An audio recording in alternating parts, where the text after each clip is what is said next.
ಅಂದುಕೊಂಡಷ್ಟು ಸುಲಭವಾಗಿಲ್ಲ ಕಾಂಗ್ರೆಸ್ ಗೆಲುವು.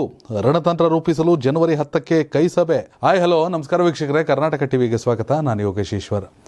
ಕರ್ನಾಟಕ ವಿಧಾನಸಭಾ ಚುನಾವಣಾ ಫಲಿತಾಂಶ ಕಾಂಗ್ರೆಸ್ನ ನಂಬಿಕೆಯನ್ನ, ಕಾಂಗ್ರೆಸ್ನ ವಿಶ್ವಾಸವನ್ನ ಹೆಚ್ಚಿಸಿದ್ದು ನಿಜ. ಆದರೆ ಪಂಚರಾಜ್ಯ ಚುನಾವಣೆಯಲ್ಲಿನ ಫಲಿತಾಂಶ ಕಾಂಗ್ರೆಸ್ಗೆ ಒಂದಷ್ಟು ಎಚ್ಚರಿಕೆಯ ಗಂಟೆಯಾಗಿದೆ. ಇದೇ ಕಾರಣಕ್ಕಾಗಿ ಲೋಕಸಭಾ ಚುನಾವಣೆಯಲ್ಲಿ ಕರ್ನಾಟಕದ ವಿಚಾರಕ್ಕೆ ಬರೋದಾದರೆ 28 ಲೋಕಸಭಾ ಕ್ಷೇತ್ರಗಳಲ್ಲಿ 2019ರಲ್ಲಿ ಕೇವಲ ಒಂದೇ ಒಂದು ಸ್ಥಾನವನ್ನು ಗೆದ್ದಿರುವಂತಹ ಕಾಂಗ್ರೆಸ್ ಮ್ಯಾಜಿಕ್ ಮಾಡೋದು ಅಷ್ಟು ಸುಲಭ ಅಲ್ಲ ಅನ್ನೋದನ್ನು ಅರ್ಥ ಮಾಡಿಕೊಂಡಿದೆ.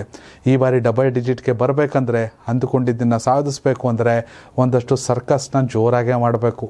ಜಮೀನಿನೂ ಅಲ್ಲ, ಜಂಬೂನೂ ಅಲ್ಲ, ಅದನ್ನ ಮೀರಿ ಸರ್ಕಸ್ ಮಾಡಬೇಕು ಈ ಸಲ.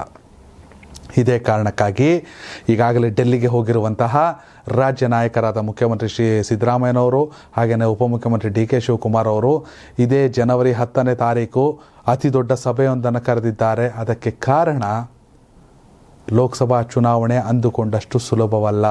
ಹೀಗಾಗಿ ಯಾವ ರೀತಿ ಲೆಕ್ಕಾಚಾರವನ್ನು ಮಾಡಬೇಕು, ಈ ಬಾರಿ ಯಾವ ರೀತಿ ಯಶಸ್ಸನ್ನು ಸಾಧಿಸಬೇಕು, ಹೇಗೆ ಹೋದರೆ ಮಾತ್ರ ಗೆಲುವನ್ನು ಸಾಧಿಸೋದು ಅಂತ ಒಂದು ಕಡೆ ಕೇಂದ್ರದ ನಾಯಕರು, ಕೇಂದ್ರದ ವೀಕ್ಷಕರು, ರಾಜ್ಯ ಉಸ್ತುವಾರಿಗಳು, ಹೈಕಮಾಂಡ್ ನಾಯಕರು, ಶಾಸಕರುಗಳು, ಸಚಿವರುಗಳು, ಉಸ್ತುವಾರಿ ಸಚಿವರುಗಳು, MLCಗಳು, ಯಾರ್ಯಾರು ಎಲ್ಲರನ್ನ ವೀಕ್ಷಕರು, ಕಾರ್ಯಾಧ್ಯಕ್ಷರು, AICC ಕಾರ್ಯಾಧ್ಯಕ್ಷರು, PCC ಉಪಾಧ್ಯಕ್ಷರು, ವಿಧಾನಸಭೆ ಮತ್ತು ವಿಧಾನ ಪರಿಷತ್ ಸದಸ್ಯರ ಸಭೆ ಎಲ್ಲರನ್ನ ಕರೆದು 2019ರ ಲೋಕಸಭಾ ಚುನಾವಣೆಗೆ ಕರ್ನಾಟಕದಲ್ಲಿ ಯಾವ ರೀತಿ ರಣತಂತ್ರವನ್ನು ರೂಪಿಸಬೇಕು ಅನ್ನೋದನ್ನು ಸಿದ್ಧಪಡಿಸಲಿದ್ದಾರೆ. ಕಂಪೇರ್ ಟು BJP, ಕರ್ನಾಟಕದಲ್ಲಿ ಕಾಂಗ್ರೆಸ್ ಚುನಾವಣೆಯನ್ನು ಮತ್ತಷ್ಟು ಗಂಭೀರವಾಗಿ ತೆಗೆದುಕೊಂಡಿದೆ. ಯಾಕಂದರೆ ಅದಕ್ಕೆ ಕಾರಣ ಅವ್ರ ಬಳಿ ಮೋದಿ ಇಲ್ಲ. BJP ಚುನಾವಣೆನ ಅಷ್ಟೊಂದು ಸೀರಿಯಸ್ ಆಗಿ ತೆಗೆದುಕೊಂಡಂತೆ ಕಾಣುತ್ತಿಲ್ಲ. ಯಾಕಂದರೆ ಅವರ ಜೊತೆ ಈ ಬಾರಿ ಮೋದಿ ಬತ್ತಳಿಕೆಯಲ್ಲಿ ರಾಮ ಮಂದಿರವೂ ಇದೆ.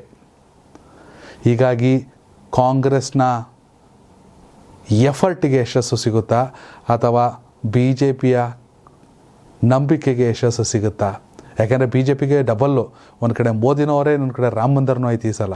ಆದರೆ ಕಾಂಗ್ರೆಸ್ಗೆ ವಿಧಾನಸಭಾ ಚುನಾವಣೆಯಲ್ಲಿ 135 ಸ್ಥಾನಗಳನ್ನು ಗೆದ್ದಿದ್ದು, ಅಧಿಕಾರದಲ್ಲಿ ಇದ್ದರೂ ಕೂಡ ಲೋಕಸಭೆ ಅಂತ ಬಂದಾಗ ಅದನ್ನು ಎಲ್ಲ ಲೆಕ್ಕಾಚಾರಗಳನ್ನು ಧೂಳಿಪಟ ಮಾಡಿಕೊಳ್ಳಬೇಕಾದ ಅನಿವಾರ್ಯತೆ ಕಾಂಗ್ರೆಸ್ಗಿದೆ.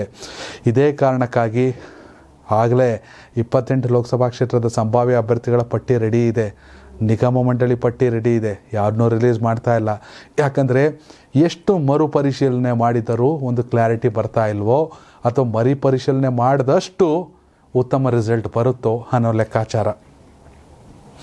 ಈಗಾಗಲೇ ಡೆಲ್ಲಿಯಲ್ಲಿರುವಂಥ ಮುಖ್ಯಮಂತ್ರಿ ಮತ್ತು ಉಪಮುಖ್ಯಮಂತ್ರಿಗಳು ಸಾಕಷ್ಟು ಇನ್ಪುಟ್ಗಳನ್ನು ಕೊಟ್ಟಿದ್ದಾರೆ. ಹೀಗಾಗಿ ರಾಜ್ಯದಲ್ಲಿ ಕೂಡ ಜನವರಿ 10ನೇ ತಾರೀಕು ಮಹತ್ವದ ಸಭೆಯನ್ನು ಕರೆದಿದ್ದು, ಕೇಂದ್ರ ಮತ್ತು ರಾಜ್ಯದ ಎಲ್ಲ ನಾಯಕರು ಸೇರಿ ಕರ್ನಾಟಕದ 28 ಲೋಕಸಭಾ ಕ್ಷೇತ್ರಗಳಿಗೆ ಸೂಕ್ತ ಅಭ್ಯರ್ಥಿ ಮತ್ತು ಗೆಲುವಿನ ಅಭ್ಯರ್ಥಿಯನ್ನು ಹಾಕೋದಕ್ಕೆ ಪಣವನ್ನು ತೊಡಲಿದ್ದಾರೆ.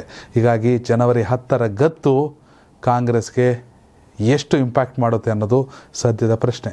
ಈ ವಿಡಿಯೋ ಬಗ್ಗೆ ನಿಮ್ಮ ಅಭಿಪ್ರಾಯನ ಕಾಮೆಂಟ್ ಮಾಡಿ. ಧನ್ಯವಾದಗಳು. ಈ ಭೂಮಿ ಮೇಲೆ ತಾನಷ್ಟೇ ಉದ್ಧಾರ ಆದ್ರೆ ಸಾಕು, ಬೇರೆಯವ್ರನ್ನ ಬೆಳೆಸೋ ಉಸಾಬರಿ ನಮ್ಗ್ಯಾಕೆ ಅನ್ನೋರ್ ಸಂಖ್ಯೆನೇ ಜಾಸ್ತಿ. ಆದ್ರೆ ಕೆಲವರು ಮಾತ್ರ ತಾನು ಬೆಳೆಯೋದ್ರ ಜೊತೆಗೆ ತನ್ನವರನ್ನು ಕೂಡ ಬೆಳೆಸ್ತಾರೆ. ತಮಗಿಂತ ಎತ್ತರಕ್ಕೆ ಬೆಳೆಯೋಕೆ ಬೆಳಕಾಗ್ತಾರೆ. ಸಾಧಿಸುವ ಗುರಿ ಇದ್ದವ್ರಿಗೆ ದಾರಿದೀಪ ಆಗ್ತಾರೆ. ಇದೀಗ ನಾನು ಇತರರ ಭವಿಷ್ಯಕ್ಕೆ ಬೆಳಕಾಗುವವರ ಸಂದರ್ಶನ ಮಾಡಲು ಹೊರಟಿದ್ದಾನೆ. ಮಿಸ್ ಮಾಡದೆ ನೋಡಿ ಕರ್ನಾಟಕ ಟಿವಿ ದಾರಿದೀಪ.